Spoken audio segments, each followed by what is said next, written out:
Ah, I couldn't believe it. I saw a show recently, and a high school production. It was very good. But the scene changes made me cringe. That's not going to work. Ugh, how's that? So 7 steps to swift, safe, silent scene changes that are not going to kill the pace of your show. And this was the adults who were responsible, not the kids. Kids are doing a great job, which was the really frustrating thing. First, coordinate with your lighting crew. Oh my goodness, how are they going to know when your scene change is done? This was great scene, blackout, scene change, lights back up. Find some system, headsets, lights, cell phones, something, so that when that scene change is almost done, the lights start coming back up. In rehearsal, if you catch some crew on stage in the light, they'll pick up the pace in the next time around. Number 2, enter and exit smart. You do not want actors colliding with set crew.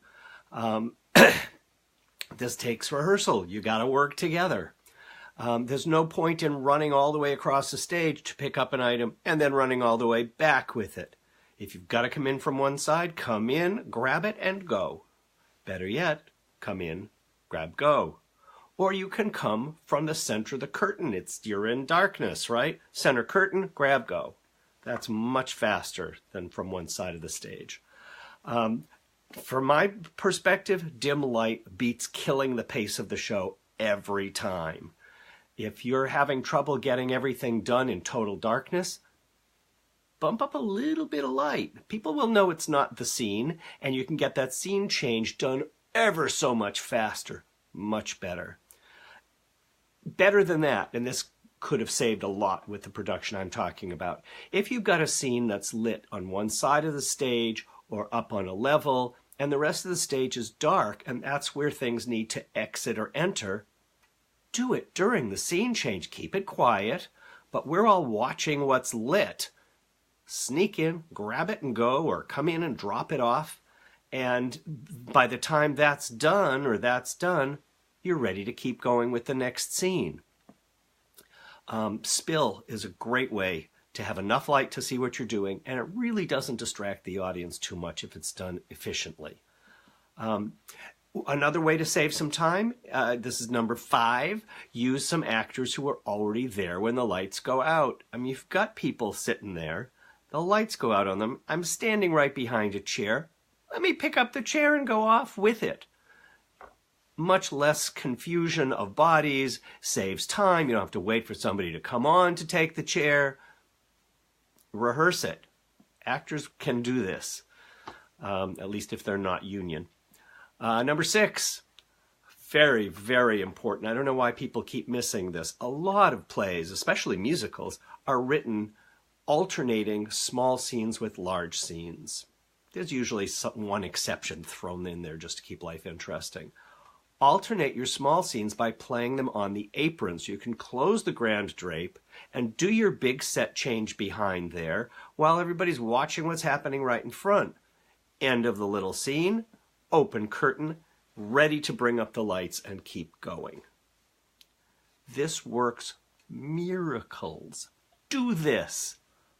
Forward, back. The audience can handle having the grand close while your actors are doing interesting stuff. And scene change is somewhat muffled. You can put some light on backstage, so as much as you need, so they can see what they're doing, get it done faster, so they don't have to go crashing into each other. And then by the time that little scene is done, boom, we continue. Number 7, rehearse until your scene changes are muscle memory. You have to work things out ahead of time very specifically, not just go get the table, but you take the down left corner, you take the up left corner, you take the down right corner, if it's heavy, whatever you need, but very specific. As important as having a spike tape or glow tape so people know just where to place things. rehearse it, rehearse it, rehearse it until they just know this is the one where I rush out, take 2 steps down, let the other person go before me, and then follow them out. Oh, there are so many ways to make your scene changes go smoothly so that instead of watching scene changes interrupted by a play, you can watch a play or a musical that's barely interrupted by the scene changes. End of rant. Thanks very much.